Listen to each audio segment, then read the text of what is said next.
Bonsoir à tous. J'espère que vous allez bien et que vous avez passé en tout cas la journée à bien aussi. Euh, Bienvenue dans dans ce troisième numéro de notre série de Life Workshop et donc que nous avons initié depuis plusieurs mois. Et donc l'objectif est de faire en sorte qu'on puisse créer une sorte d'écosystème et dans lequel on va pouvoir se partager beaucoup de choses et en même temps s'outiller et surtout permettre à chacun d'entre nous de pouvoir mieux se préparer et d'être beaucoup mieux avisé par rapport aux challenges, par rapport aux défis des secteurs respectifs dans lesquels nous évoluons. Et donc, du coup, on va y aller très vite, comme on se l'est dit depuis les messages que vous avez reçus, les mails que vous avez reçus. Donc, on y va pour une heure chrono. Et donc, du coup, à travers laquelle on va devoir partager, ou se partager plutôt, de beaucoup de choses, de beaucoup d'infos, d'astuces, de beaucoup de conseils, de beaucoup de tips, voilà. Et sur un thème en tout cas qui nous parle de tous, notamment la finance et surtout dans cette ère de la digitalisation et surtout de l'intelligence artificielle. Et donc, je serai accompagné d'un très éminent du domaine, donc de la finance, de quelqu'un en tout cas que je connais et pour qui je ne doute pas de sa générosité à pouvoir aujourd'hui nous servir et nous partager beaucoup de choses en tout cas qui nous permettront d'avoir un regard beaucoup plus grandiose dans cet écosystème dit voilà, dit de la finance. Et donc, on va y aller très vite. Et là, nous en sommes à 18h07. Donc, du coup, il nous fallait un petit mois pour accueillir peut-être les derniers venus. Et donc, on va sans plus tarder commencer. Et très rapidement aussi, hein, donc du coup, comme je l'ai dit, c'est une initiative du cabinet, donc Nema Group Consulting, que peut-être beaucoup d'entre vous connaissent. Et l'objectif, en tout cas, de cette activité que nous organisons tous les 20 à 30 jours maximum, c'est de pouvoir aujourd'hui permettre à tous les participants de bénéficier d'une formation, parce que c'est effectivement une formation, mais depuis quelqu'un qui s'y connaît, et selon le domaine. Et pour ceux qui nous ont suivis depuis le début, donc du coup, on a parlé de leadership, on a parlé du digital en tant que tel, on a parlé d'employabilité, on a parlé de beaucoup de sujets. Et donc aujourd'hui, on s'est dit, avec cet élan donc, du digital, pourquoi pas inviter quelqu'un du domaine de la finance pour qu'il puisse nous partager déjà les défis et les challenges en tout cas que nous pouvons espérer rencontrer dans ce domaine en pleine expansion et en quoi aujourd'hui le digital ou l'intelligence artificielle peut nous permettre aujourd'hui de faire pivot dans beaucoup de sous-secteurs, mais surtout de mieux nous préparer et de mieux en tout cas dompter cette aventure que tout un chacun mène notamment dans le cadre de sa recherche d'emploi ou en tout cas dans sa vie professionnelle. Donc, du coup, tel est le cas. Et ceci me permet de faire la transition et de lui laisser se présenter. Et donc, du coup, il va se présenter, il va en tout cas nous peut-être donner un avant-goût de qui il est, de ce qu'il fait, et aujourd'hui de ce dont il nous réserve en tout cas, afin qu'à la suite de cette belle séance, que tout chacun puisse se dire, tiens, j'arrive à comprendre ce que je ne comprenais pas. J'arrive en tout cas à noter beaucoup de choses que j'ignorais dans ce domaine, en tout cas qui me passionnaient. Et là, il me faudra m'y mettre, il me faudra en tout cas lancer toutes les cartes et me challenger et m'aventurer davantage. Et donc, Ibnou Soumaré, cher ami, si tu es avec nous, je te passe la parole pour une brève présentation de ta personne et à la suite de cela, on va devoir commencer, Inch'Allah. Voilà. C'est bon, vous m'entendez bien? Oui, très bien. Voilà, super. Voilà, donc merci beaucoup. Je commence par remercier Memba par rapport à cette invitation. Et c'est comme je dis, c'est un honneur également. Tout le bien que tu dis de moi, je pense que je peux dire autant pour toi, parce que j'estime que tu es un expert dans la thématique dans laquelle tu évolues. Merci également à Nema Group Consulting. Donc, de manière très simple, moi, c'est Ibnou Soumaré. Donc, je suis le gérant d'une société de conseil et d'investissement en investissement financier qui s'appelle Hermesis Finance.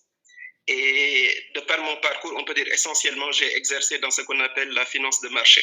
Donc, la finance de marché, c'est un pan bien particulier de la finance. C'est plus ou moins ce qu'on pourrait appeler grosso modo de manière assez ramassée la bourse. Donc, tout ce qui est marché financier. Mais quand on parle de la finance c'est très large, il y a beaucoup d'environnements internes. L'idée, c'est véritablement parce que c'est aussi de faire un tour rapide par rapport à toutes ces thématiques, de vous expliquer un peu aujourd'hui quel est l'impact de la digitalisation ou des nouvelles technologies dans notre environnement. Donc, dans ce sens-là, je pense qu'on pourra l'aborder aujourd'hui. Dans un premier temps, peut-être vous expliquer de manière très rapide qu'est-ce qu'on fait. C'est-à-dire que vous donnez un survol en fait des différents paysages de la finance, parce que comme je vous l'ai dit, la finance, en fait, c'est souvent ça trompe. On pense que c'est quelque chose de monolithique, mais il y a différents environnements, comme différentes pièces dans une maison, en fait. Donc, vous faire un rapide survol de ça pour que vous ayez une idée globale, véritablement une vue, comme on dit, à tire d'oiseau. Et à part de là, nous pourrons justement voir maintenant l'impact de la technologie dans notre environnement à nous. Donc, d'abord, moi, je vous propose de l'aborder sous 3 angles. Donc, première chose, tout ce qui est automatisation, qui est digitalisation, en quoi ça intervient dans l'activité d'un financier, à quoi ça nous sert concrètement. Une fois que je vous aurai expliqué d'abord ce que c'est que la finance. Vous parlez également des nouvelles compétences qui sont développées avant d'intégrer ça aujourd'hui en termes d'opportunités pour la jeunesse et pour l'Afrique, et également pour en parler, on peut dire beaucoup plus dans les métiers qui pourront être impactés.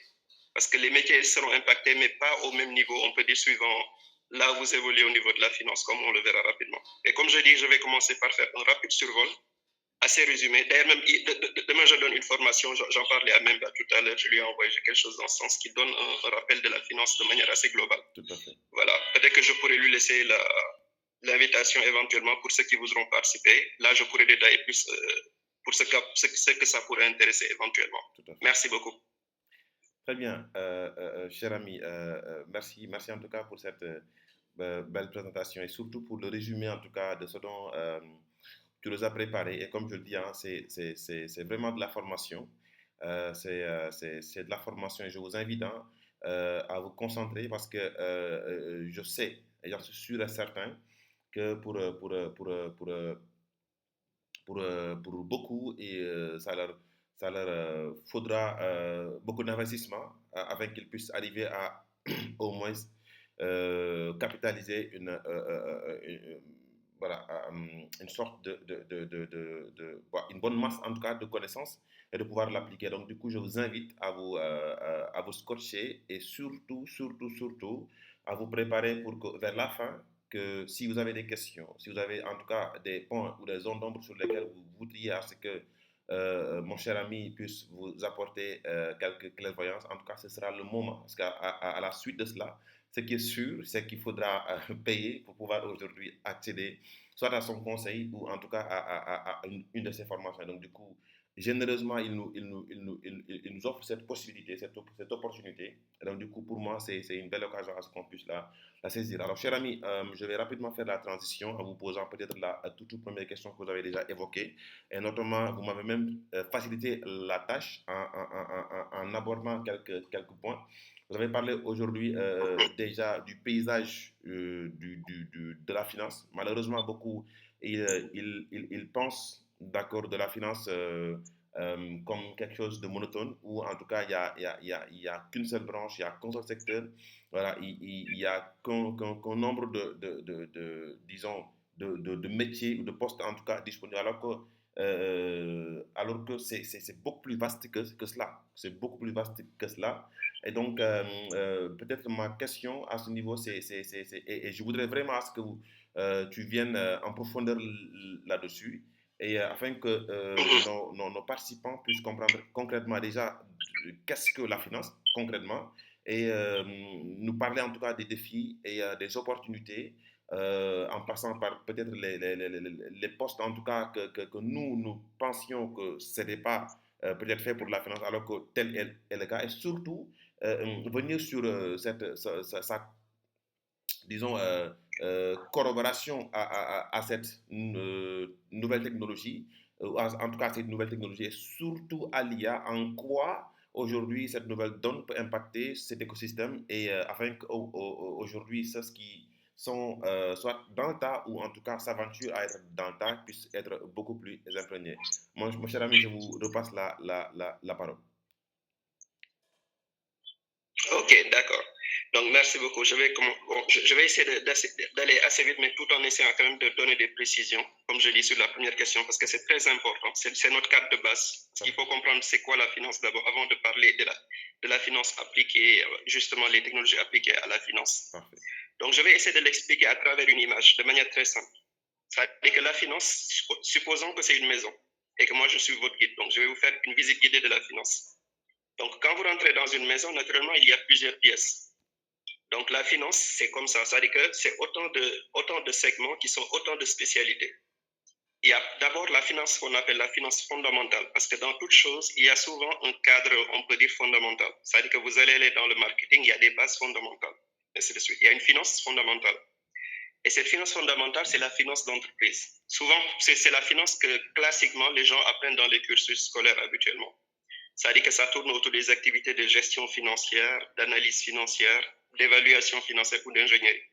De manière très simple, cette première pièce qui est la pièce véritablement maîtresse avec laquelle tout commence, cette pièce c'est un peu l'équivalent, on peut dire, de ce qui se passe quand vous rentrez dans une société, la direction financière d'une société. Elles sont en prise avec notamment toutes les questions de ce qui est des questions de financement, des questions d'investissement et des questions de trésorerie. Des questions de financement, vous le savez, le financement, par quels moyens c'est financé, quelles ressources, suivant quel horizon de temps, ainsi de suite. Comment on va le planifier dans le temps. Ça, c'est la planification, c'est la thématique du financement. La planification, la partie investissement, on peut dire c'est l'enjeu des opportunités. Donc, ça correspond au développement de la structure. Donc, comment on se projette pour que la structure puisse être développée. C'est-à-dire que la société, il y a une réflexion stratégique qui est menée à côté pour son développement. Mais naturellement, vous le savez, le nerf de la guerre, c'est l'argent. Donc, il faut planifier en fait la disposition des ressources financières pour soutenir ce projet-là. Donc, ça, c'est le volet investissement qui va justifier, qui va donner en fait, qui va rendre compte, on peut dire, de l'opportunité de s'investir dans telle activité ou pas. Je vous donne un exemple simple. Vous avez une activité, de base, vous faites une chose. Supposons, vous faites purement des activités, on peut dire, d'audit. Un jour, vous décidez de vous dire que vous voulez vous lancer dans le conseil. En fait, il va falloir faire une étude financière qui va vous dire est-ce qu'il est opportun, rentable par rapport à votre objectif, à la cohérence globale développement que vous voulez avoir, d'aller vers cette extension ou pas. Ça, c'est de l'investissement.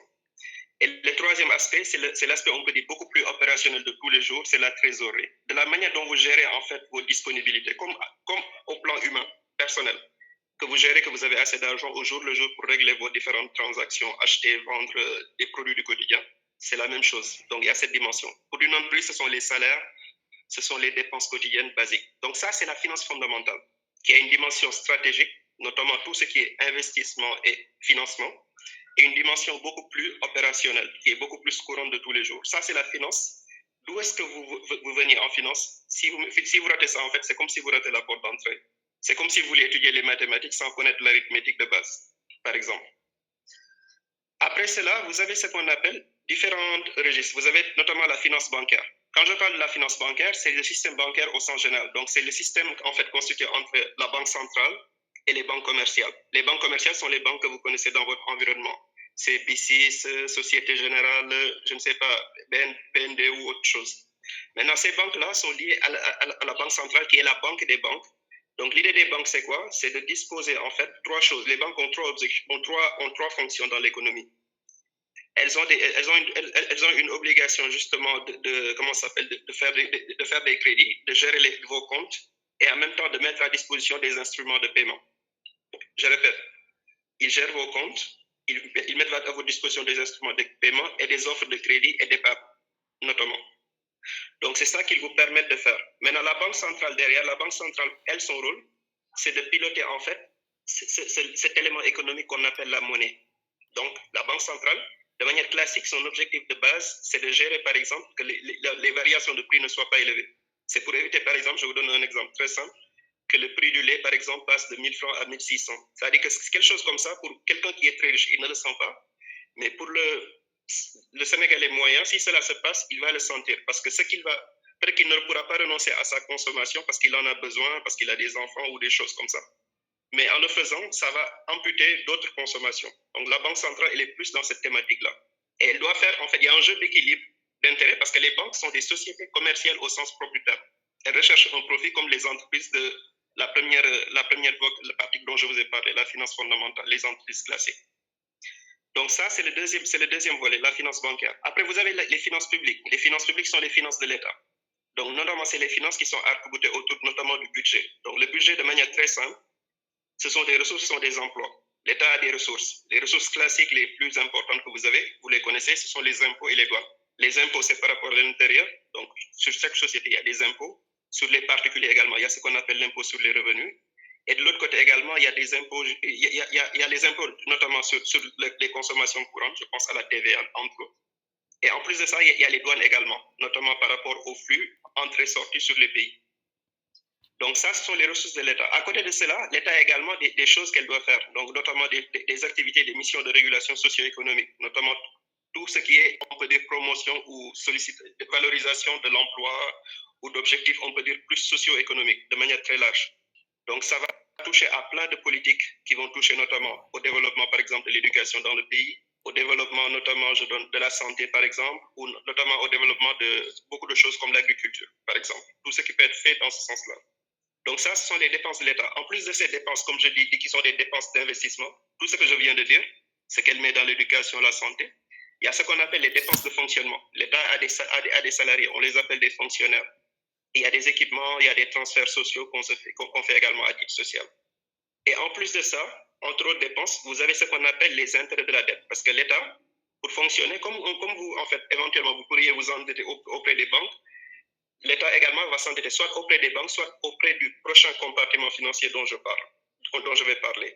Donc l'idée avec l'État, c'est d'avoir une structure équilibrée entre ces deux éléments.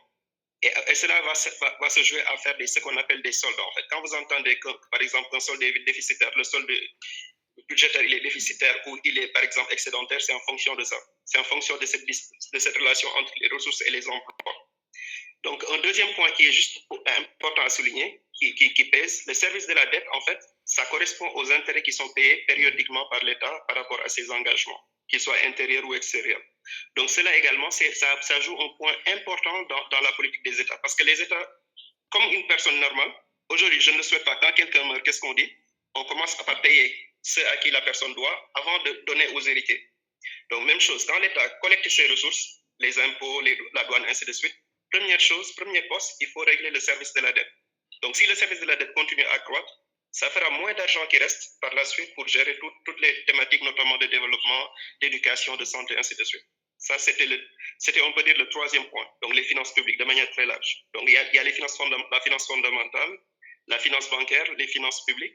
Il y a également l'autre endroit où l'État peut emprunter, à part les banques, il y a ce qu'on appelle le marché financier. Moi, je suis un spécialiste de cette pièce-là. Donc, vous pourriez me voir comme quelqu'un qui habite dans cette pièce-là de manière permanente. Les marchés financiers, ce sont des endroits où, justement, c'est comme le marché Tilène. Au marché Tilène, on vend ou on achète des légumes et des fruits et autres.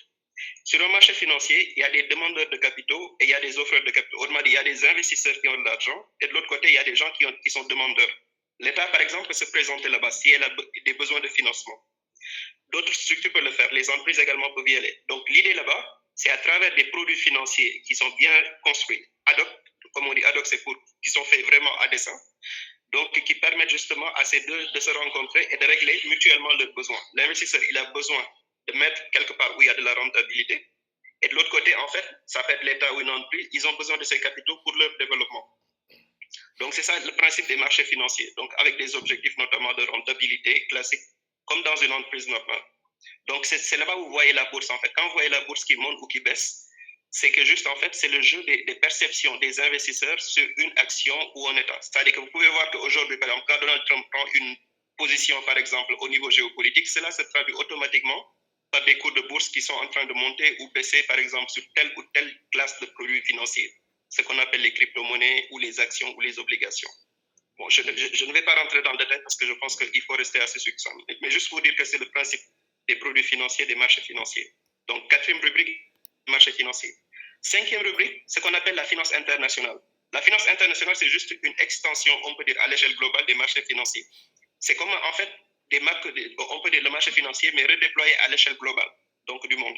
C'est là où vous trouvez notamment les grands, par exemple, les grands bailleurs de fonds, du type les multilatéraux comme la Banque mondiale, le FMI, qui ont des missions de développement, d'aide au développement, ainsi de suite, et de prêts à long terme, par exemple, ou des acteurs, on peut dire, plus privés que vous ne connaissez pas forcément, vous n'entendez pas, comme le Club de Paris, le Club de Londres, qui sont des rencontres, en fait, des cadres informels de créanciers qui sont là, qui ont de l'argent, qui peuvent prêter à des États ou à des entreprises. Alibaba, par exemple, les grandes entreprises comme les GAFAM, souvent quand elles se financent, c'est là que ça se passe, si ce n'est pas sur les marchés financiers, donc sur la finance internationale.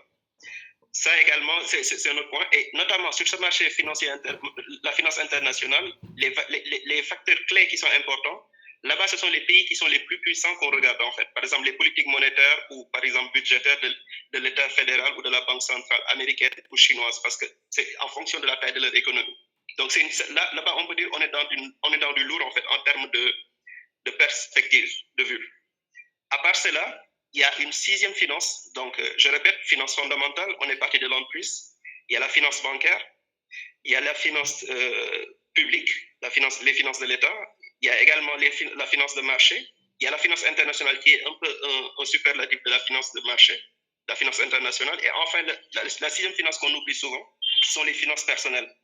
C'est-à-dire comment vous gérez quotidiennement, comment vous planifiez vos objectifs pour atteindre vos objectifs que vous vous êtes fixés. C'est-à-dire qu'aujourd'hui, vous pouvez avoir des objectifs à court, moyen, long terme. Vous voulez faire, je ne sais pas, construire une maison, acheter un bien, ainsi de suite. C'est-à-dire que comment vous le planifiez en fonction de vos revenus, ainsi de suite. Mais dans le principe, quelle que soit la finance qui est retenue, le même schéma est appliqué. C'est-à-dire que de la manière dont vous êtes en train d'épargner, l'État également doit avoir une culture comme ça. Ce n'est pas un hasard qu'aujourd'hui, par exemple, au niveau des autorités, si vous entendez, on parle beaucoup de rationalisation de l'administration, des dépenses administratives. C'est comme pour dire qu'on dépensait trop. Donc, il faut essayer de voir comment on peut optimiser. Ce qu'on dépensait, par exemple, je ne sais pas, il faut voir un schéma plus économique, ce genre de choses. Donc, c'est dans le principe, il y a plusieurs pièces, mais ce qui fait en commun, en fait, c'est cet esprit économique systématiquement de ressources limitées et de besoins illimités, de voir comment optimiser ces ressources-là par rapport aux objectifs qu'on se donne. Cela vaut aussi bien pour un État, finance publique, que pour une entreprise, la finance fondamentale, qu'au niveau, par exemple, d'une personne physique, que ça peut être vous, en finance personnelle. Donc, globalement, voilà un peu ce que je pouvais dire, un peu sur les finances, un tour global. J'espère n'avoir pas été trop long. J'ai essayé de raccourcir au maximum, voilà, tout en essayant un peu de rentrer dans le détail. Même la question suivante, tu disais, en fait... Bon, c'était déjà à la suite de cet exposé sur déjà ce qu'on doit comprendre sur le domaine de la finance. Et là, je tiens à préciser que moi-même, je ne savais pas que c'était un domaine aussi large que cela. Et donc, du coup, ça nous permet en tout cas de nous situer et de savoir exactement où est-ce que nous sommes. Si peu importe qui nous sommes, hein, soit débutant, en tout cas quelqu'un de très en avance dans l'écosystème. Et donc, du coup, justement, la question ou les questions qui ont suivi la première, c'était effectivement en fait, à la suite de cet exposé, quelles sont les nouvelles compétences qui sont recherchées. Donc, et donc, du coup, avec cette collision que la finance a avec le digital. Et surtout, est-ce qu'aujourd'hui, on peut noter des exemples de transformation de postes dans le domaine de la finance? Oui. En fait, déjà, première chose, en fait, par rapport à ces technologies, il y a deux aspects qu'il faut clairement distinguer, le digital et le numérique. C'est-à-dire que le numérique, c'est la technologie, alors que le digital, c'est beaucoup plus l'interaction, en fait, l'expérience humaine, en fait, relation entre l'homme et le service. Donc, quand on regarde du point de vue, on peut dire, de l'ensemble des deux, globalement, la première chose qu'il faut comprendre avec l'évolution des métiers, c'est qu'en fait, là où l'expertise se trouvait change un peu. Auparavant, quand vous étiez expert dans une thématique de manière très simple, c'est vous qui faisiez les choses. Je vais vous donner de manière assez littérale pour que vous compreniez. C'est-à-dire que si vous êtes mathématicien, vous écrivez vos équations, ainsi de suite. Aujourd'hui, vous n'êtes plus dans votre expertise ne se trouve plus à ce niveau. Parce que vous le savez, n'importe quelle IA, vous lui demandez en fait la formule de tel, elle vous le sort rapidement. L'idée, c'est de savoir, ce n'est plus de savoir écrire les choses de manière technique, même si c'est important. Je ne dis pas que ce n'est pas important qu'il faut s'en désintéresser. Il faut comprendre en fait ces éléments. Mais cette partie, on peut dire rébarbative, qui était un peu plus la partie technique, n'est plus le cœur de l'expertise. L'expertise, elle est dans l'art de savoir orchestrer les choses pour faire. Je vous donne un peu l'image. C'est un peu comme l'image d'un musicien. Un musicien, en fait, c'est quoi? Vous avez 7 notes de musique de base, do, ré, mi, fa, sol, la, si, do.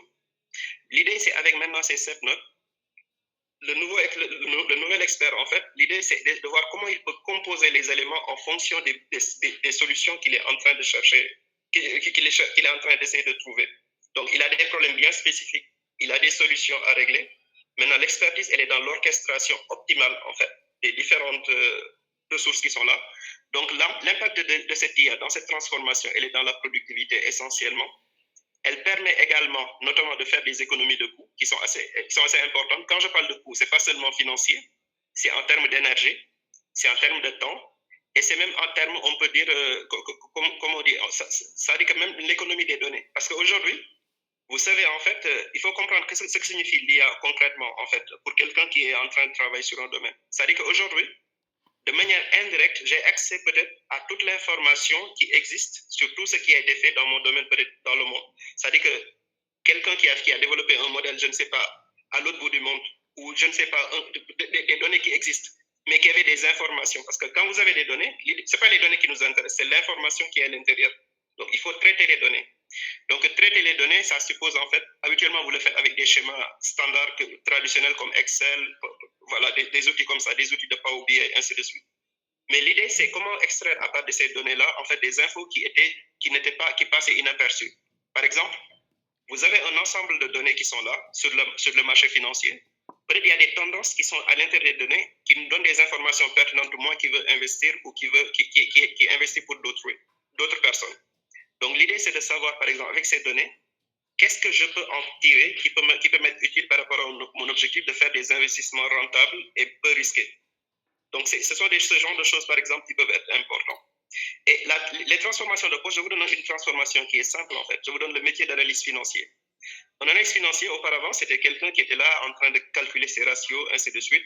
Voilà, qui avait, comme je dis, qui était sur cette approche technique, mais qui de plus en plus est moins sur ça, parce que ça, en fait, des machines peuvent le faire pour lui. Même Excel, basiquement, l'automatisation via Excel suffirait. Le digital vient renforcer, en fait, cette dimension un peu plus interactive, un peu plus ergonomique, on peut dire. Parce que des fois aussi, à la dimension technique, qui peut être un blocage, peut-être que quand je le fais sur le papier ou je ne sais pas, sur une machine, ça peut me paraître simple parce que je suis un financier, mais pour quelqu'un d'autre, la lecture, la compréhension, il y a cette interaction qui est importante. Et c'est là où le digital, notamment le marketing digital, en fait, fournit une interface, on peut dire, entre d'un côté ces technologies et la finance et la personne qui forcément n'est pas intéressée à comprendre, on peut dire, ce jargon-là. Donc ça, c'est un point. Le deuxième point également, ça signifie que l'analyse financière, son rôle de plus en plus, il est plus dans la stratégie. C'est-à-dire qu'il n'est plus dans ces données-là, cet aspect technique, mais il voit qu'est-ce qu'on peut faire stratégiquement avec ça. Vers quoi, en fait, ça peut nous permettre d'orienter ces résultats obtenus par rapport à des solutions pour l'entreprise. D'autres choses également, par exemple des techniques de rédaction. Auparavant, il y avait des rapports que les gens rédigeaient souvent de manière assez... Aujourd'hui, vous le savez en fait, vous passez par ChatGPT, vous lui donnez en fait vos termes de référence du contrat que vous voulez faire ou d'un rapport que vous voulez faire. Il peut vous donner en fait le schéma. Par contre, vous, il y a vos inputs. Vos inputs, ça peut être éventuellement les observations que vous avez faites ou vos notes que vous avez prises. Typiquement, aujourd'hui, il y a beaucoup d'outils IA, vous leur donnez juste en fait vos notes de base, elles vous pondent quelque chose. Et c'est quelque chose en fait qui va être intéressant parce que ça prend en compte les spécificités que vous lui donnez, notamment que ça soit pédagogique par exemple, et ça ne soit pas technique. Parce que quand c'est technique, souvent c'est rébarbatif. Parce que l'autre qui ne comprend pas, dès qu'il voit je ne sais pas, il y a certains en fait, vous leur mettez une équation sous le nez, c'est fini, vous les avez perdus. Et ça permet également de spécifier à ce niveau-là, parce que ça permet par exemple, suivant que vous travaillez pour des entreprises, leur taille, souvent, habituellement, les gens avaient des approches, on peut dire, d'analyse financière assez standards. Ils traitaient de la même manière une petite PME qui vient de commencer qu'une grande entreprise. Alors, qui sait, en fait, le bon sens même le donne, ce n'est pas la même réalité. Une grande entreprise comme Sonatel, ça n'a rien à voir avec une PME qui ne fait pas 10 personnes. Souvent, les petites entreprises ont plus des problèmes de structuration. Les grandes entreprises ont souvent des problèmes de rationalisation. ce genre de choses, notamment de développement de croissance. Alors que les petites entreprises, souvent, elles sont souvent à des échelles de start-up. L'idée, c'est de tester des business models jusqu'à trouver celui qui convient le mieux. Donc, ça permet justement à l'analyse financière, en fait, à travers l'outil IA, de permettre, en fait, d'avoir des données qui lui permettent de trouver parmi les business models potentiellement existants celui qui peut être le meilleur pour l'entreprise. Par exemple, pour conseiller à des startups comment se lancer quand ils viennent tout juste de commencer, par exemple. Donc, on peut dire qu'aujourd'hui, de manière statistique, ça, c'est un chiffre que je vous donne qui est assez robuste. On dit que quasiment plus de 70% des métiers de la finance sont bougés, en fait, avec ça. C'est-à-dire que si vous faisiez de la comptabilité de manière basique, parce que la comptabilité, pour ceux qui savent d'entre vous, c'est un processus assez standard, en fait. Parce que souvent, la comptabilité, il y a un processus. Vous faites un journal, une balance, ainsi de suite. Bon, ce n'est pas les mots techniques qui comptent, mais c'est surtout pour vous dire que c'est quelque chose d'assez stéréotypé en termes de suite d'activités. Aujourd'hui, quelque chose comme ça, une machine peut le faire. Dites-vous qu'à chaque fois que c'est très automatique, très mécanique, une IA potentiellement, ou même une automatisation de base via Excel, ainsi de suite, peut le faire. Des fois, une IA peut permettre justement d'exploiter encore de manière plus optimale la dimension digitale, on peut dire. Par exemple, notamment avec des chatbots qui peuvent vous permettre d'interagir avec justement un tableau de bord souvent qui peut être assez technique. Mais là où justement l'expertise se trouve, l'expertise du comptable, ce n'est plus dans le fait de savoir écrire, de faire des bilans ou des comptes de résultats. Ça, une machine peut le faire de nos jours. Mais c'est de savoir comment les lire, comment les interpréter, comment les rendre à autrui pour que ça soit plus optimal par rapport à l'information que la personne doit en tirer. C'est-à-dire que quelqu'un qui lit votre comptabilité, par exemple, à qui vous expliquez votre comptabilité, aujourd'hui, même sans être comptable, il doit être en mesure de comprendre ce que vous faites dans l'esprit. Donc, c'est ça l'idée, en fait, de manière très simple. Et c'est ce que, justement, l'IA aujourd'hui, ou les nouvelles technologies, de manière beaucoup plus extensive, permettent de faire. Voilà. Top, top, top. Alors, tu viens d'éclaircir un point qui est hyper important, parce que c'est un débat, hein. Beaucoup disent que oui, les IA nous affaiblissent, en tout cas, ils nous remplacent ou ils nous rendent fainéants, mais une vue beaucoup plus grandiose. Donc, du coup, on comprend que effectivement, en fait, elles sont là pour pouvoir nous faciliter. Parce que je prends l'exemple très souvent, je le dis à mes étudiants, que disons par exemple que vous êtes déjà quelque part, vous avez besoin d'un assistant ou d'une assistante. Mais qu'est-ce que cet assistant va faire pour vous? Mais il va vous faciliter le travail en vous demandant, ou en tout cas, à ce que vous puissiez lui déléguer les choses que peut-être vous n'aurez pas le temps de faire. En fait. Et donc, du coup, exactement, c'est ce que ChatGPT ou en tout cas une autre IA nous permet de faire. Je reviens sur ce que tu as dit. Notamment, peut-être quand on termine une activité et on a besoin peut-être de rédiger un rapport, mais on n'a même pas besoin de réfléchir parce que là, on a les thèmes de référence. Alors, du coup, on le soumet à l'IA, tout comme on peut le soumettre à notre assistante de projet, mais elle rédige après nous, en tant que peut-être experts confirmés dans le domaine, on apporte nos inputs, on essaie en tout cas de faire en sorte que ça puisse respecter les standards, parce qu'aussi, faut le comprendre aussi, chaque entreprise évolue avec un modèle qui lui est spécifique, et je prends l'exemple de peut-être de l'administration publique, on ne fait pas tout comme bon nous semble, on fait des choses sur la base peut-être de certaines références, en tout cas, qui nous sont soumises. Notamment, peut-être il y a un manuel de procédure qu'il faut suivre. Il y a beaucoup de choses qu'il faut prendre en considération. Et donc, du coup, c'est une manière, en tout cas, Elles sont très formelles, en fait. Exactement. C'est une manière, en tout cas, de contribuer, de rassurer, en tout cas, tous ceux qui disent que, oui, les IA sont ceci, oui, les IA sont cela. En fait, là où le problème se pose, c'est est-ce que nous savons bien les utiliser? Et donc, du coup, c'est une question en tout cas qui peut être l'objet de notre live, mais l'essentiel en est que je pense bien qu'on puisse comprendre de quoi il s'agit et en quoi en tout cas cela peut nous être utile pour que nous ne puissions pas en tout cas le considérer comme quelque chose qui va venir nous nuire. Et je vais rebondir sur le chiffre que tu as partagé en disant que je pense 70% en tout cas des métiers de la finance bouge à cause, en tout cas, de ce boom digital. Et donc, du coup, ça me permet, cher ami, de faire la transition sur une autre question qui est là. Et donc, du coup, en ce sens, quels sont donc les métiers concrètement, ou si tu veux bien, est-ce qu'il y a des métiers spécifiques que tu connais de la finance qui peuvent être impactés, qui sont directement impactés par cette avancée de la technologie, ou en tout cas ou l'IA, ou concrètement, si tel est le cas, si on a en tout cas des métiers qui sont affectés directement, quelles doivent être les compétences aujourd'hui indispensables, surtout pour les jeunes qui sont en préparation et qui doivent en tout cas se mettre dans une dynamique d'aller les acquérir concrètement? Oui, oui, voilà. Maintenant, les métiers qui peuvent bouger, par exemple, je pense à tout ce qui peut être, aujourd'hui. On peut dire, par exemple, tout ce qui prennent des décisions financières, que ce soit des décisions d'investissement ou de financement. C'est-à-dire qu'aujourd'hui, l'IA, par exemple, aide de manière très précise sur des thématiques que je vais spécifier. Par exemple, ça peut aider sur ce qu'on appelle l'explicabilité. J'explique ce terme très barbare. C'est-à-dire que des fois, vous pouvez avoir plusieurs options. Par exemple, c'est comme vous avez une personne. Il faut voir parmi plusieurs modèles d'habits, par exemple, quel est l'habit qui est le plus approprié suivant la personnalité, suivant ainsi de suite la personne. Donc, supposons vous avez un contexte, par exemple, aujourd'hui vous regardez le marché financier de la BRVR. Prenons concrètement ce marché-là. Donc, un gérant de fonds d'investissement. Donc, quelqu'un qui prend des décisions d'investissement sur des sociétés de la zone, on peut dire comme Sonatel, comme Sedima, ainsi de suite. Donc, l'idée, par exemple, c'est de savoir dans ce sens-là, par exemple, quel est entre plusieurs modèles, par exemple, mathématiques, justement, de modélisation des données qui sont là, quel est celui qui est le plus approprié? Tu le sais naturellement parce que, en fait, souvent la plupart d'entre nous, les financiers chez nous, par exemple, certains n'ont pas le profil forcément scientifique. Moi, je suis un scientifique de base avant d'être financier. Mais souvent, en fait, il y en a qui ne comprennent pas forcément ces outils mathématiques. Ils les utilisent, ils les mobilisent. Maintenant, l'IA permet justement d'expliquer, de justifier, en fait, scientifiquement, entre 3 ou 4 modèles qui existent mathématiques, quel est celui qui est le plus adapté compte tenu des données objectives réelles que pour rencontrer dans le fonctionnement de ce marché. Par exemple, quand on prend des données qu'il y a par exemple sur notre marché, qu'on les donne à une IA, l'IA nous donne des infos que peut-être qui étaient contenues dans ces données, mais que nous ne réalisions pas. Par exemple, elles peuvent nous dire que vos investisseurs dans votre zone, ils ont tel comportement.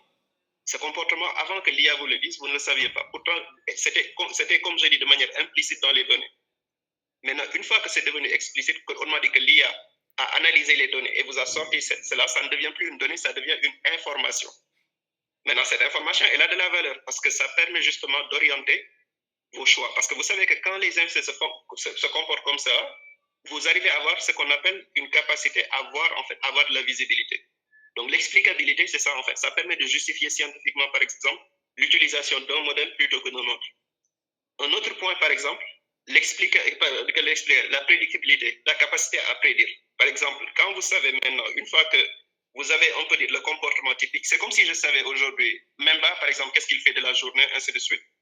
Une fois que j'identifie sur 250 jours passés son habitude, j'essaie de sortir en fait une structure en fait assez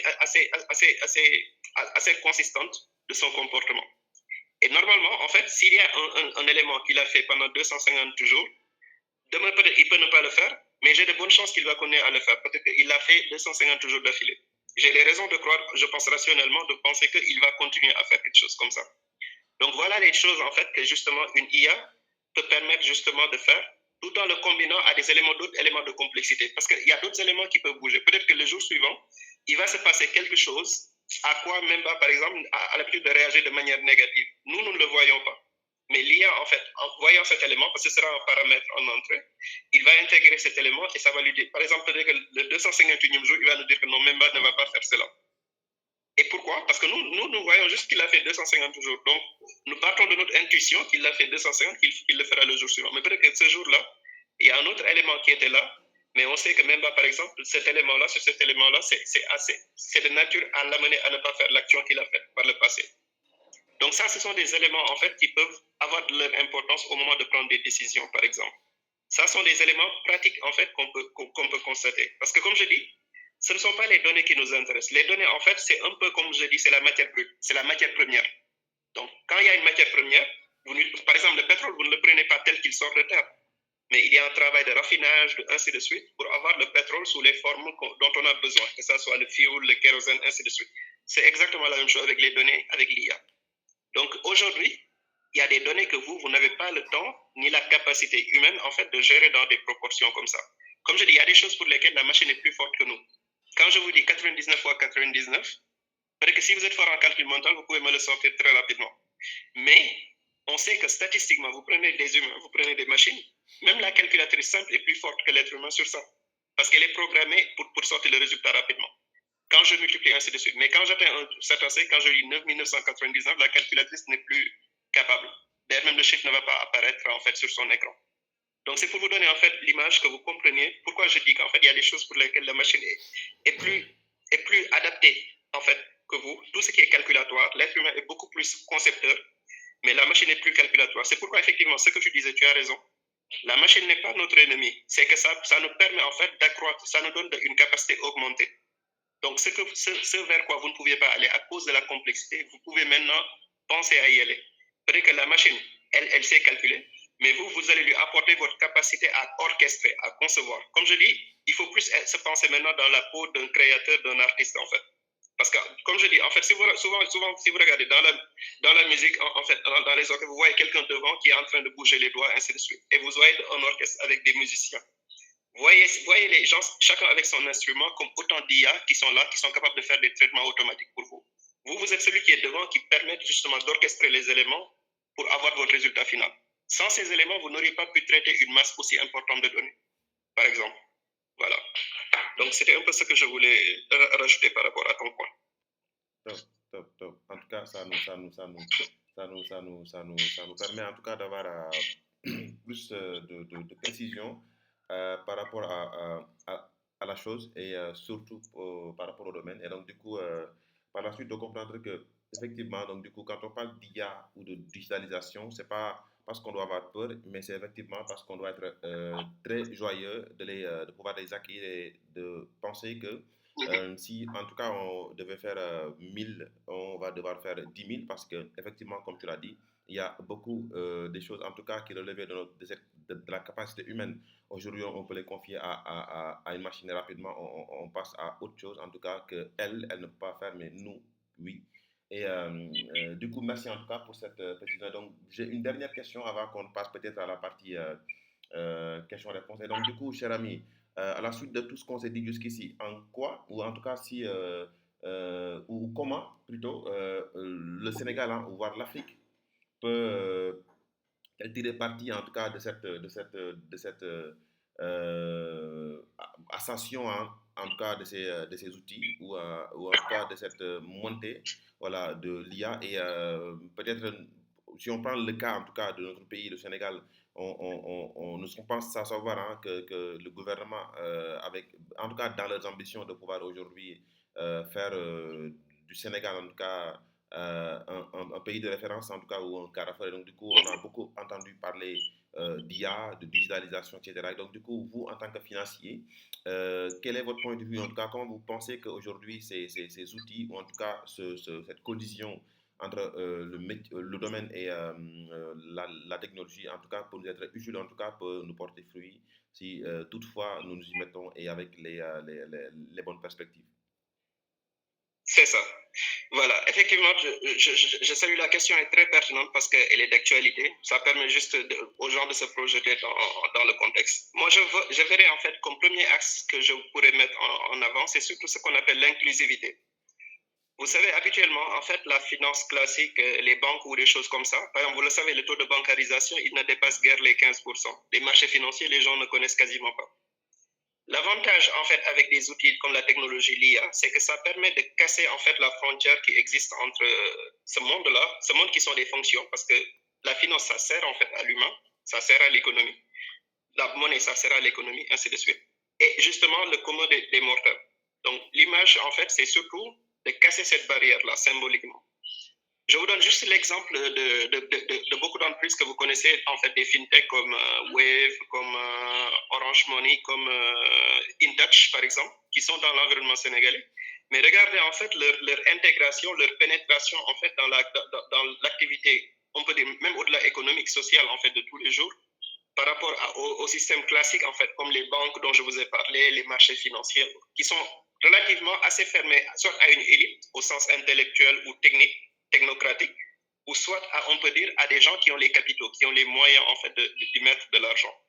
Donc, l'idée, ça permet de l'inclusivité, ça permet de ramener, en fait, beaucoup de gens dans le système économique normal. Parce que beaucoup de gens, vous le savez, peuvent être payés, fonctionner complètement avec Orange Money, avec Wave, de plus en plus. Vous le savez.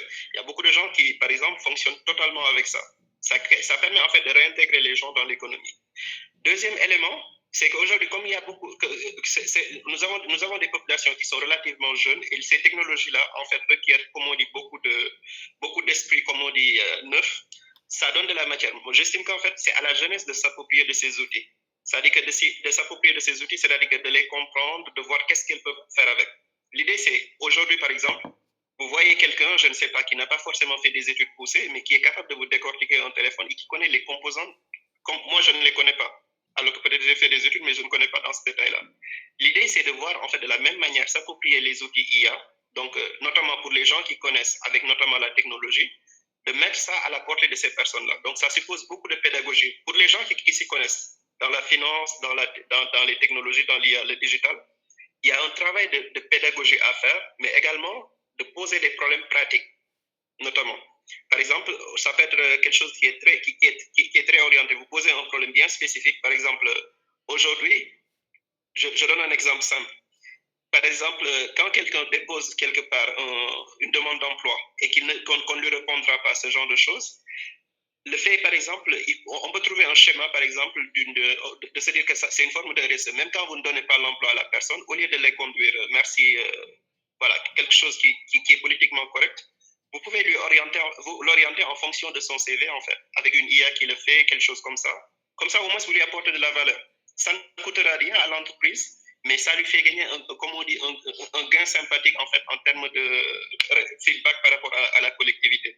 Parce que souvent, même des fois, si on vous répond ça, comme on dit, c'est qu'encore vous pouvez dire merci. C'est un peu ces schémas-là, en fait, qui peuvent être créés. Ça, c'est un exemple typique. On peut prendre d'autres exemples, mais le faire sur des projets bien spécifiques, expliquer aux jeunes, en fait, de manière très pédagogique, pas technique du tout, c'est quoi l'IA, c'est quoi la finance, c'est quoi les potentiels entrepreneurial dessus. On peut créer énormément sur ce fond-là. Ça, il faut le comprendre. Également, ça peut permettre justement, notamment dans la veine du new technologique, par exemple, de développer beaucoup plus d'applications, on peut dire de type partenariat public-privé. Parce qu'aujourd'hui, avant même qu'on parle en fait de ces outils, qu'on puisse les faire fonctionner, il y a des infrastructures de base. C'est-à-dire qu'aujourd'hui, par exemple, sur le niveau technologique, ça a été dit, il y a des problématiques qui sont liées à la connectivité. Par exemple, la disposition de la connexion sur tout l'espace du territoire national, ou par exemple, le fait que ça soit relativement, on peut dire tout ce qui est de qualité en fait en la matière est quasiment centré autour de Dakar-Thiès, ou que par exemple le réseau télécom n'est pas assez bien couvert. Cela, ça a un coût. Maintenant, financièrement, en fait, c'est un manque à gagner qui est immense. Parce que comme je dis, quand vous le mettez en contact avec ce que j'avais dit, l'inclusivité, ça permet en fait à l'économie de tourner. Parce que ce qui est important dans une économie, c'est pas tant en fait de gagner ponctuellement, mais qu'il y ait le circuit. Parce que aujourd'hui, si par exemple, je ne sais pas, quelqu'un dans l'économie ne reçoit pas son argent, par exemple, ne reçoit pas son revenu ou est licencié, un exemple, l'impact direct qu'il y a derrière, c'est que si la personne dépensait à la boutique n'aura plus ces revenus-là qui venaient de cette personne. Et vice-versa également, la boutique n'aura plus ses revenus, elle, si elle dépensait ailleurs, ainsi de suite. C'est pourquoi je dis qu'il faut remettre tout cela en contexte avec la problématique de l'emploi qui est un problème. Donc, ça peut donner notamment beaucoup de possibilités pour la création d'emplois parce qu'aujourd'hui, créer dans le domaine de la technologie, ça ne demande pas beaucoup de moyens. Ça ne demande pas beaucoup de moyens. C'est surtout du savoir, en fait. Parce que c'est une énergie du savoir, c'est une économie du savoir. Donc, c'est surtout essayer de voir un peu plus, en fait, mettre en synergie ces thématiques-là, de l'emploi, de la création d'emplois avec l'entrepreneuriat, l'inclusivité également, et en même temps, justement, de permettre, il y a un aspect qui ne nous concerne pas, nous, on peut dire, du côté privé, mais c'est plutôt du côté politique, c'est la mise en forme du cadre, en fait. Le cadre, on peut dire, c'est par exemple une fiscalité adaptée, ça peut être, comme on dit, les infrastructures, notamment télécom, connectivité, ainsi de suite. Et au niveau des finances également, les gens qui sont sur les finances classiques, des types banques, marchés financiers, de se rapprocher, on peut dire, du client, du consommateur, potentiellement nous tous. Donc, un peu dans la même veine que ce qu'on fait plus ou moins Wave, Orange Money ou InTouch, qui sont des choses maintenant qui sont d'usage commun. Je pense qu'en fait, je n'apprendrai pas à quelqu'un ici comment ça fonctionne. Ils connaissent mieux que moi peut-être même comment ces outils fonctionnent. Alors, inclusion, proximité, je pense décentralisation en tout cas, ou démocratisation plutôt. Et donc, du coup, ce sont peut-être voilà, les mots hein, en tout cas que je retiens. Donc, de cette opportunité, en tout cas, que le digital ou le numérique, en tout cas, comme tu as si bien fait peut-être la différence tantôt, donc, du coup, peut nous offrir, hein, et peut-être parlant de la jeunesse, et tu as bien fait de le souligner, parce que comme on dit, hein, la base de la base, c'est la jeunesse, et donc, du coup, je pense que c'est un bon alerte, hein, à ce qu'aujourd'hui, tous ceux qui sont dans le domaine, et même ceux qui sont dans les autres domaines, hein, notamment la comptabilité, la communication, ou en tout Tout cas à fait. dans la logistique. Aujourd'hui, en fait, on ne peut pas compter un secteur où on n'a pas besoin, ou en tout cas on n'a pas ce besoin de l'IA, ou en tout cas du numérique, en fait. Et donc, du coup, si nous tous, hein, nous C'est ça. nous y mettons, et qu'on se mette à se préparer davantage, assurément, on va pouvoir aujourd'hui peut-être passer ce cap de l'employabilité, parce qu'aujourd'hui, je le dis très souvent, les entreprises ne refusent pas de recruter, et il y a beaucoup d'opportunités de stage, d'emploi, etc. Mais ce qui pose problème, c'est parfois, en fait, le fait qu'aujourd'hui, la formation que nous avons reçue à l'université ou à l'école de formation, pas parce qu'elle est caduque, hein, mais parfois elle ne correspond pas aujourd'hui, en fait, aux enjeux internes, ou en tout Tout à cas, fait. elle ne correspond pas, en fait, à la dynamique de la société, parce que quand on rejoint une entreprise, on doit se dire qu'on rejoint une aventure. Et donc, du coup, on rejoint une aventure dans laquelle on accompagne des collaborateurs. Et donc, du coup, peu importe qui nous sommes, hein, même l'assistant comptable, il Mhm. accompagne l'entreprise, d'accord, dans le seul but de pouvoir aujourd'hui lui faciliter un certain nombre de tâches. Et donc, du coup, si cette personne n'a pas, en fait, ces soft skills en dehors de ces hard skills que nous connaissons tous, peut-être le fait de savoir peut-être monter des états financiers, le fait de savoir monter peut-être un business model, peu importe. Mais aujourd'hui, si on arrive à avoir ces soft skills, et notamment, en fait, pas que la prise de parole, pas que peut-être le fait de savoir de saluer les gens, le fait de savoir peut-être venir à l'heure, le fait d'être ponctuel, en fait, mais aujourd'hui, ajoutons à cela le fait de savoir utiliser aujourd'hui les outils digitaux. Et donc, du coup, parmi ceux-là, l'IA. Et donc, du coup, c'est une belle occasion, en tout cas, que nous avons tous de pouvoir aujourd'hui scintiller. Et donc, du coup, c'était une manière pour moi de faire une petite synthèse, en tout cas, de ce que tu as dit, cher ami, jusqu'ici. Perso, ça m'a beaucoup éclairci, ou en tout cas permis d'avoir une clairvoyance par rapport à ce que c'est la finance, quels sont les enjeux, en tout cas, qui nous attendent dans ce dit domaine. Et donc, du coup, quelles peuvent être aussi les perspectives, soit côté métier, ou en tout cas côté aventure collaborative, peut-être que nous pouvons saisir.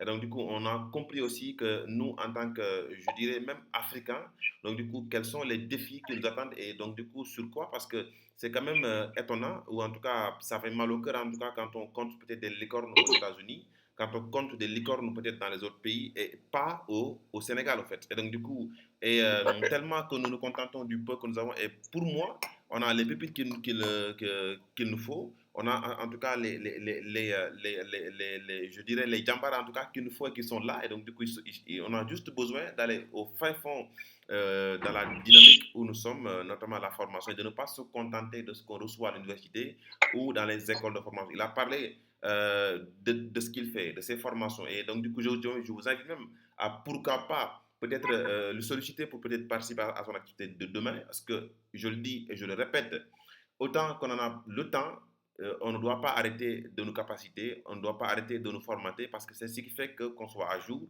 qu'on soit actualisé, mais surtout qu'on reste dans les tendances, et que dès qu'on a besoin de quelqu'un, en tout cas, qui ressemble à un tel profil, on ne va pas vous sauter, on va devoir vous prendre. Et donc, du coup, cher ami, c'était sur ces mots que je vais peut-être faire la transition et passer maintenant la parole à nos chers participants. Et donc, du coup, j'espère en tout cas qu'ils ont bien reçu, et comme je l'ai dit, côté formation, parce que sincèrement, tu nous as partagé des choses que je suis sûr et certain, parce que je suis dans le domaine, ce ne sont pas des choses normalement ou naturellement, en tout cas, ou habituellement, que l'on donne ou que l'on partage. Donc, du coup, cela témoigne de ta générosité, ou en tout Non, cas de cette envie que tu as de vouloir, en tout cas, pousser les jeunes, et t'en les prie. permettre de pouvoir scintiller. Donc, du coup, rapidement, il nous reste 5 minutes.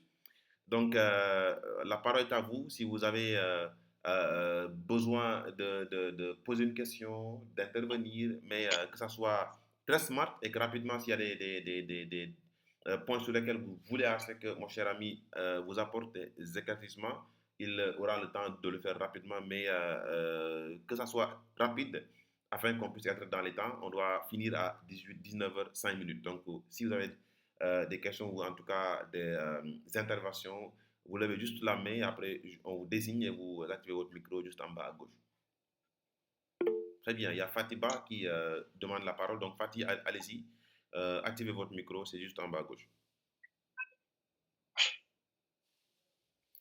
Fatih, si tu nous entends, tu peux y aller. Allez, bonsoir. Bonsoir. Bonsoir. Merci beaucoup, Monsieur Ibo Soumaré, pour la pertinence de votre intervention. Je suis Madame Sek Fatiba, étudiante en MBA 2. Présentement, je suis en train de rédiger mon mémoire de Master 2 et je vis que mon sujet a un peu de rapport avec le thème. Donc, je me suis dit, je profiterai de l'occasion pour vous poser quelques questions. Je ne sais pas si je ne vais pas déborder, mais je vais poser quelques questions quand même. Vas-y. Concernant un peu le sujet. Alors, la première question en est que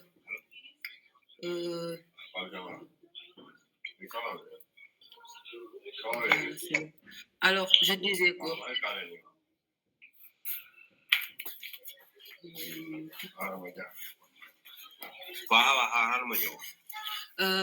comment l'innovation numérique et la digitalisation des services bancaires influencent la performance financière des banques commerciales. Une deuxième question, si j'ai la possibilité, écoutez peut-être les réponses antérieurement. Les indicateurs les plus pertinents pour évaluer la performance financière ici du numérique et de la digitalisation des banques commerciales en zone IMO. Très bien. Alors, cher ami, alors juste avant peut-être de vous passer la parole, cher ami, je voulais suggérer à ce qu'on peut-être récupère toutes les questions rapidement et comme ça, après, vous allez pouvoir terminer par tout répondre de manière globale en même temps, histoire à ce qu'on pour l'économie du temps. Alors, juste peut-être pour rassurer tout le monde et tous ceux même qui ont peut-être des questions beaucoup plus approfondies, comme celle de Fatih. Après, on va essayer de vous partager l'adresse email de M. Soumaré et comme ça, en tout cas, je le connais, il est très accessible et il n'hésite pas à pouvoir aujourd'hui aider. Et donc, du coup, on va vous partager son adresse email. Et comme ça, vous allez pouvoir peut-être entrer en contact avec lui ou en tout cas avancer avec lui peut-être dans d'autres perspectives qui seront de vos avantages. Donc, du coup, quelqu'un aussi a demandé le lien vers le LinkedIn de M. Soumaré. On vient de le partager dans le chat. Et donc, du coup, vous pouvez le copier et, ou en tout cas cliquer et voir ce qu'il fait sur LinkedIn. Donc, il y avait Marietou, je pense bien qu'elle avait levé sa main tout à l'heure. Marietou, si tu as toujours une question à poser, tu peux y aller et rapidement, on va donner la parole à M. Soumaré afin qu'il puisse répondre à toutes les questions. Marietou, alors elle vient de nous quitter, je pense bien. Elle vient de nous quitter malheureusement. Il y a Maïmouna Gueye, donc du coup, peut-être une dernière question. Donc Maïmouna, vous pouvez y aller, activer votre micro juste en bas à gauche.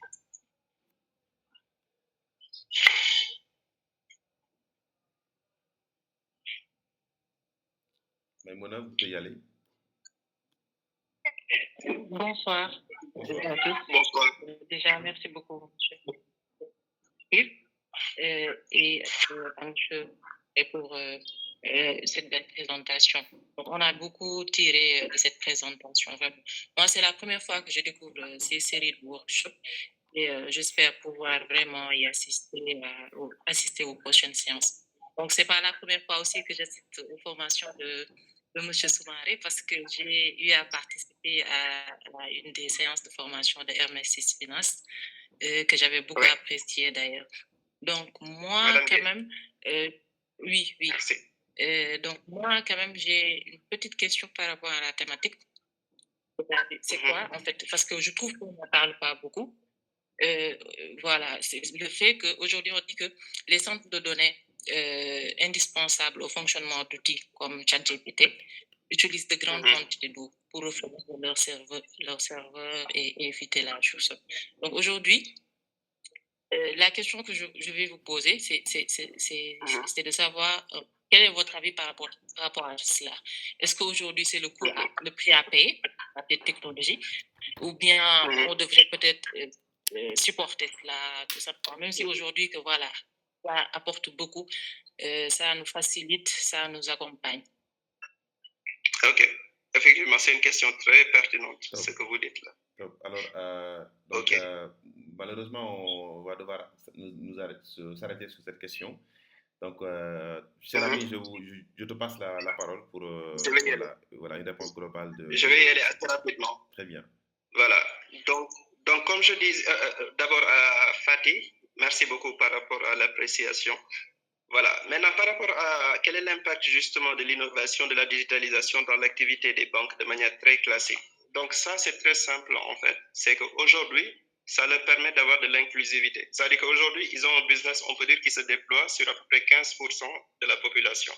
Ça veut dire plutôt, le taux de bancarisation, il est de 15% globalement, ceux qui sont concernés par les transactions bancaires.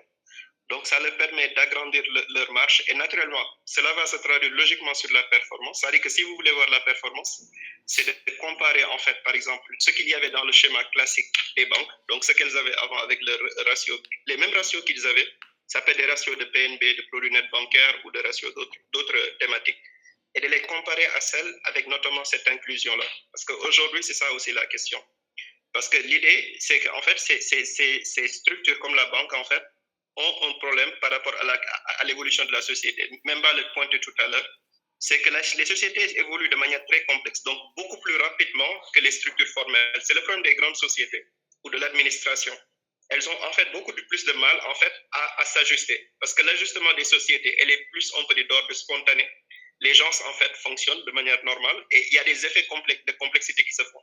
Mais par contre, les organisations, ce sont des personnes, il y a quelqu'un qui décide en haut, pour le DG de Sonatel qui décide pour 1500 personnes.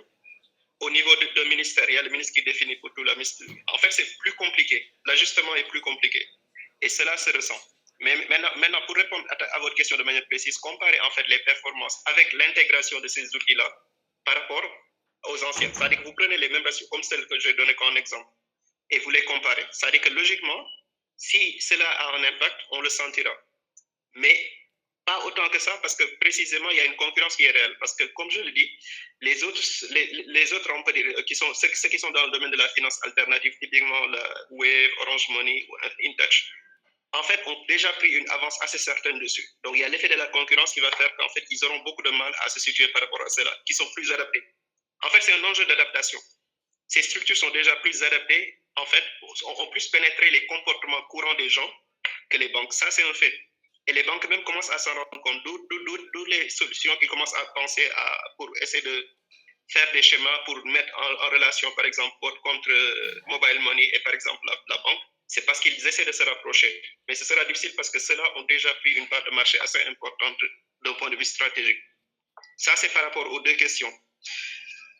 Pour Maïmouna, oui, effectivement, je me souviens bien de notre formation ensemble. Et la thématique des centres de données, ça nous donne la thématique de n'importe quelle solution technologique. C'est-à-dire qu'à chaque fois que vous parlez de technologie, qu'il s'agisse d'IA ou d'autres choses, l'autre question qui est sous-jacente qu'on ne pose jamais directement, c'est celle de la question énergétique.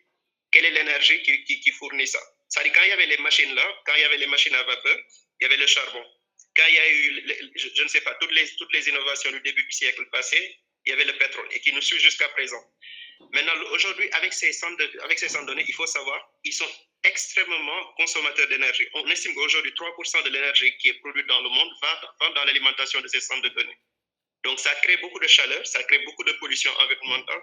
Et en même temps, naturellement, vous le savez, les centres de données sont des zones de production. Ce sont des endroits où sont entreposés les serveurs.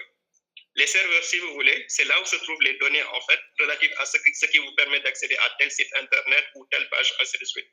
Donc, c'est là où sont entreposés, si vous voulez, les éléments qui vous permettent. C'est là-bas où sont stockés. C'est un peu comme l'entrepôt, si je peux me le permettre comme ça.